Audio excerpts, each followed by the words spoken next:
Hey guys, Jacob with Jacob Comics. All right, kind of catching up on a review today. There was so much stuff that came out, you know, basically this last week. So we're getting this one in this morning. We'll still have new comic book day episode this evening, but I wanted to get this one in. So it's Miles Morales issue 1, one of the best, if not the best issue of the week. I'd hate to say it. I think Batman 130 kind of topped it ever so slightly, but this is a really good read. Now, before we get dived into it, I do want to let you guys know about the 600 subscriber giveaway. When we hit 600 subscribers, we'll be giving this book away. It's a Marvel #1 variant. All you have to do is like the video, comment down below, and be subscribed to the channel. That'll give you a chance to win. Let's go ahead and get dived into Miles Morales Spider-Man #1.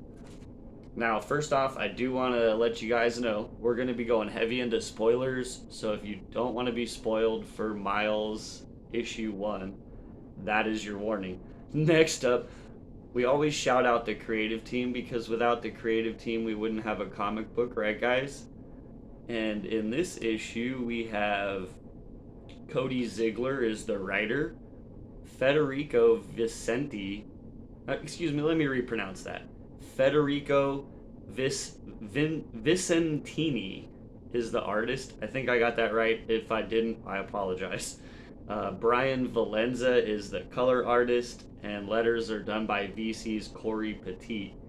There is a foreword, however, with this first issue, it kind of just reconnects us with the character. So if you don't know too much about Miles, I will read it.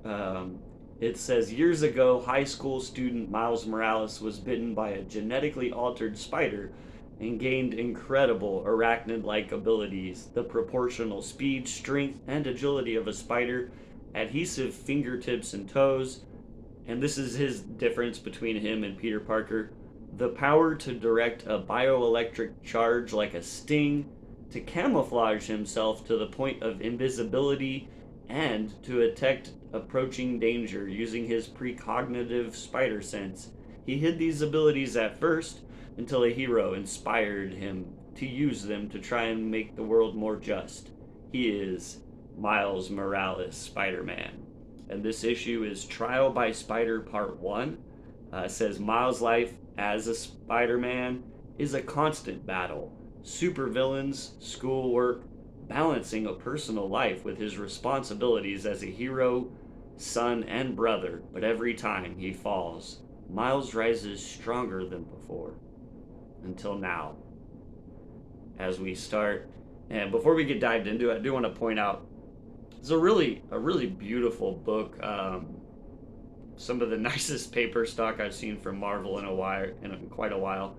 It actually kind of goes front cover paper stock for the first two inner wraps as well, and then it does go to the traditional Marvel style on for the inside wraps. But there's three quite sturdy wraps. It's a beautiful book. It really is, guys. So props to Marvel on that, and the art in this is fantastic and deserving of that. So it starts, I'm going to read a little bit of his journal here. It starts, Dear Journal, it's been a while. Sorry, but as you know, things have been, well, weird. The clones, the Beyond stuff, Peter going full weirdo. I guess I thought I needed a support system outside my family and friends. Sounds crazy saying this, but a part of me was worried I'd use up all their kindness. It's not like there's a limit on being nice. I see plenty of folks in the city do it every day. People who pay it forward without expecting anything in return. Those who'll help the ones who slip through the cracks. As we see in the beginning, a character who I feel like is going to be important gets a few panels here. Her name's Raneem, and we see her handing food and stuff to a homeless person who has her own little dog. And so she seems like a nice person. She's walking out into the street here where Scorpion comes along, and wouldn't you know it, he is trying to, break into this armored van and take all the money, right? And so she's about to get run down by a police car that's sort of swerving out of control. And who comes to save the day but Miles? Did want to show this double page spread here. So Miles comes in and saves the day. Super awesome art there, like I said, by Vicentini. And he goes, look both ways before you cross. And she's like, oh my gosh, oh my gosh, oh my gosh. And he says, Miles says, you good? And the new character, she says, yeah. They do name her as well. Her name is Raneem. So Raneem says, yeah. And he says, love it. Gonna go beat up Scorpion now. Be easy.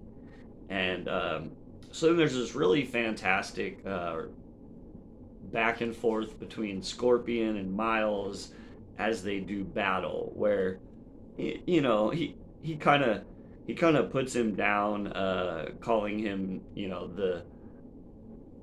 the weaker of the Spider-Man. Oh, look, the other Spider-Man, the secondary Spider-Man that's not as strong, has come to fight me, and kind of makes fun of him. And Miles has some quips.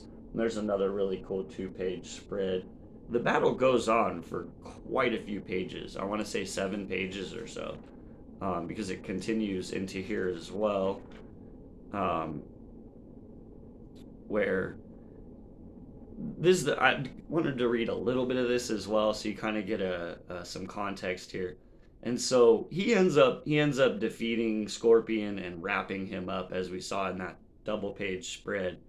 But in comes, and I think so, because I think this might come back to play later. In comes, says PDNY on their hats, and so I'm honestly, I have not been seeing these characters before, but this girl comes up and basically says like that Miles was violating the Powers Act, and they should take him into custody, but because he did save that one girl's life, even though, as she relays down, the destruction of private property, destruction of public property, destruction of municipal property, interfering with the public transportation system, and on and on and on, this big list of crimes that Miles has committed. But she ends by saying, look, you saved that girl's life, and that counts for something. So consider this your first and last warning, kid, because there will not be a second one. Copy. As Miles kind of runs off and replies that he understands, repeating copy. And so then he gets back home, or where he's gonna meet his best friend Genki, for them to get to school right on time. But they're late to school. Genki's like, we're late. What's going on? As he quickly undresses from the Miles costume, tries to explain that there was a fight and this lady was talking to him, and kept going on and on. The fight with Scorpion. And as he's taken off his mask, Genki comments, that Shiner's gonna make our story about just getting or missing the bus, or the bus being late, not go over as well, right? So then fast forward, and half hour or so, however long it took them to get to class, right? They're in class, and the teacher is talking to him, and did they name him? Yeah, Mr. Akpolo says, I wish I could detail how bad this is, Mr. Morales, but you've heard that song a dozen times by this point, so I won't waste the class's time by asking why you're late again, or why you have a black eye. Instead, I'd ask that you and Mr. Lee get here on time. As Genki says, sorry, Mr. Akpolo, and Miles says, yeah, sorry. And Mr. Akpolo replies, I'd also ask that you humor the class with a little thought experiment I have for you. Do you think you're better than your classmates? As Miles says, I don't think that. And Mr. Akpalo replies, if that is so, then why do you think you don't have to follow the same rules as them? Do you think winning a lottery placed on you at a high station, or perhaps it was a gift that bestowed you with a special privilege? Miles replies, I don't have any privilege. I mean, I do, but not like that. I didn't ask to win anything. I just did. Mr. Akpalo says, and as a result of your winning, that means another person had to lose. Perhaps someone who would understand and appreciate the opportunities they would be afforded if they paid academia its true respect. As Miles says, Mr. Akpalo cuts him off, saying, the fact is, you should be grateful to be here, Mr. Morales. A lot of kids would kill to be in your shoes, to walk these halls, to sit in my classrooms. As Miles cuts him off, saying, to get condescended by you? Mr. Akpalo says, oh? As Genki puts his hand to his forehead and just says, dude. Mr.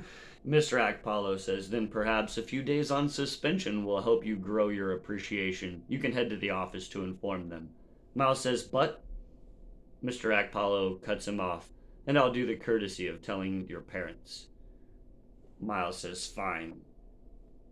As he walks out of the class, Mr. Akpalo says, I pray you use this time to consider your place in the world, Mr. Morales, because others certainly are.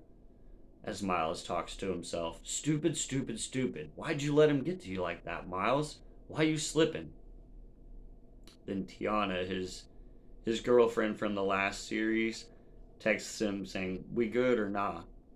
And he thinks, just tell her what you're going through, man. Starling can handle it. Nah, it's probably best to talk in person. So he ends up replying, yeah, just going through it right now. I'll hit you later. Just need a breather. As he thinks, besides, I really do need to clear my head. And there's really only one way I know how to do that. As he goes back to the journal, and we get another journal entry, he says, Dear Journal, so I low-key kind of maybe screwed up there. Bright side of this, I can swing at least a few blocks before my parents find out. As his phone starts ringing instantly, and he goes, crap, they're getting faster. As he picks up the phone, hey mommy, hey dad, and his mom says, so I'm sure you know why we're calling. Want to talk about it, son? Miles says, yeah, I guess. She says, getting suspended? That is so unlike you, mijo. You're better than this. Is that a black eye? He replies, Yo sé, pero. It's a lot has been going on lately, and I'm just feeling like I'm spinning a bit. His mom replies, we're listening, son, no judgments. As Miles kind of breaks down, you can see here in this panel, he's crying and got tears. And just says to them, I just feel like I'm losing myself. Like stuff that used to come easy, I could barely handle. The Spider-Man stuff, school, relationships. It's like I'm getting buried by everything, and I'm scrambling just to stay afloat. I just want to do good. I just want to be good. But I feel like I'm getting resistance from every angle. As his mom says, it's okay, Miles. You knew things weren't going to be easy, and that's why you have me and your dad to lean on during times like this. We love you, son. Take it from me. Leading the double life is hard, but that's the job you signed up for. And like your mom said, it's okay to have moments of doubt or to feel overwhelmed. But when you do, you come to us. You always come to us. You hear me, boy? As Miles tries to wipe his tears away and says, I know, it's just hard. As his father replies, Yo sé, mijo. Son, just focus on the important things and what's important to you. Use that to orient yourself. Miles replies, yeah, I am. Or I guess I will. And the conversation continues. They end the phone call saying that they love each other, and Miles says he'll be back later tonight. And they say, you know you're grounded when you get home. as well. And he's like, I know. Oh, on his way home, he runs into a former foe, Bumbler, who is breaking and entering again. And he's like, he thought that Bumbler had learned his lesson the last time. They had kind of become friends. Or so he thought, and he's like, I gotta stop you, man. I don't want to, but I gotta stop you. And then he kind of has some upgrades. Bumbler has some upgrades to his suit. Ends up punching Spider-Man and kind of irking Miles, and he's like, all right, I'm officially over this. And Bumbler says, okay, here's the thing. I 100% learned my lesson this time, I swear. And Miles says, for some reason, I'm just not believing you, man. As Miles unleashes his full ferocity, and we get this other double page spread with really cool kind of side panels of the fight as it's progressing swiftly. As you can see, they are all punches landed upon Miles is just landing punch after punch basically, and he takes him down, and then he's like, say it. And Bumbler says, I'm sorry. And Miles says, louder. And he says, I'm sorry. You won, man. I'm done. Just please stop hitting me. As Miles bears back another fist, but kind of pulls back and realizes he's kind of gone a little bit too far. And he goes, what? Yeah, you're right. And he goes, so glad you came to your senses, buddy, but I do have one tiny question. Does this mean you're going to let me go? Miles is like, seriously? As he webs him up and takes off, leaving him to be found by the cops. As he's kind of webbing away, he goes, you were wilding back there, Miles. Could have killed that guy. You really got to find yourself and lock whatever the hell this is down. Just breathe, calm yourself, find your center and orient yourself. Remember what it's all about. Remember why you got into this. Yeah, that's it. Refocus. Remember why you do this. Who you do this for. Be the kindness and spread it. The little guys, the folks on the ground, the ones who weren't given the gifts you were, who weren't chosen. And remember, take it one step at a time. As he talks out loud now, would absolutely kill for some advice right now, Pete. Though we both know what you'd say. You'd say those 9 magic words, crack a terrible joke, and I'd be right back to my old self. But guess that's not in the cards right now. Well, here goes nothing. With great power, there must also come great responsibility. Man, sometimes I forget how good it feels to say it out loud. As he webs past the character that we were introduced to in the beginning of the book, Raneem, and she passes by going into her house again, the old homeless lady, and she's thinking, lucky? Hardly. Some folks just don't know how good they got it. That some of us were born with next to nothing, and yet society still saw fit to take what little we had. They don't understand that not everyone can win the lottery of life.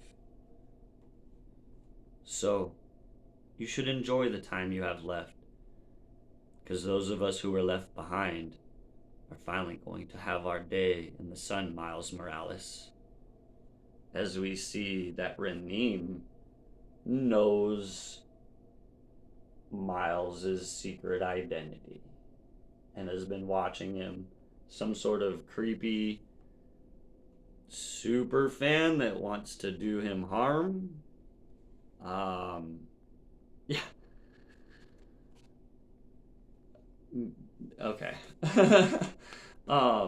So my thoughts on Miles Morales 1, Spider-Man number 1. I really enjoyed this. I kind of felt the last series kind of started to get really fantastical and really honestly kind of far away from Miles's supporting cast. And at least for me, part of the draw of Spider-Man comics is the fact that, such like with Batman as well, is they have such a strong supporting cast. And I definitely really enjoyed, uh kind of, at least what it seems to me is like we're going to be going back to that. Genki was throughout in this book, and there for Miles. Miles seems to be going through a tough time. And don't we always enjoy when our heroes are at their worst, are at their lowest? At least, that those are kind of where some of the best stories can be told. Um, Super super good part right there too, where his mom and dad called him, and you really felt that family bond that they had. And I think that's a good place to start with a new series. Is you know re reaffirm the surrounding cast that's around Miles, right? And as you do that, we're introducing this new villain as well. So Miles isn't always cherry picking Spider-Man villains. It is definitely nice at to try to come up with some true, possible long lasting adversaries for Miles. In my opinion, we could definitely see an expanding of his rogues gallery. He has kind of a small rogues gallery, and to have a rogue, this new rogue who seems specifically bent on Miles, right?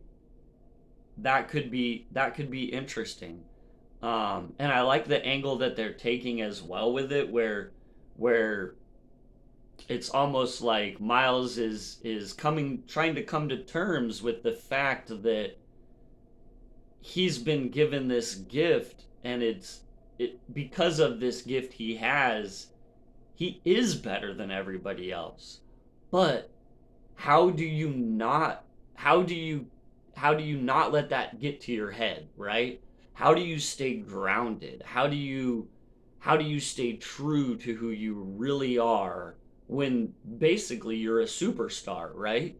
Um, how do you still stay grounded? And I think that's a great approach for a storytelling team to kind of be taking us on that journey. And that's a journey that can keep a lot of readers invested in a book, because we want to see the eventual outcome of this hero's journey. One of the more important journeys that a hero has to take, coming to grips with, can they stay true to who they really are? Will the With great power, will they be able to have great responsibility, or will the great power corrupt them? And that's kind of one of the bread and butters of great comics, and I feel like this really could be the start of a fantastic run. I'm super excited about it. I think it was a great start. There wasn't really a whole lot going on in this book, but it was a lot of building, and they were planting and setting the stage for comics generally that have really good stories. And so I'm really excited to see what they have planned on this book. So as you can kind of tell, I'm giving Miles Morales Spider-Man #1 a thumbs up. Like I said, it's maybe tied for the best read, for me for the week. That's what I have today, guys. Usually is where I'd say we'll see you guys tomorrow. But later today, this evening, we should still have a new comic book day dropping. So I'll say for today, we'll see you guys later today. All right. And have a great day. All right.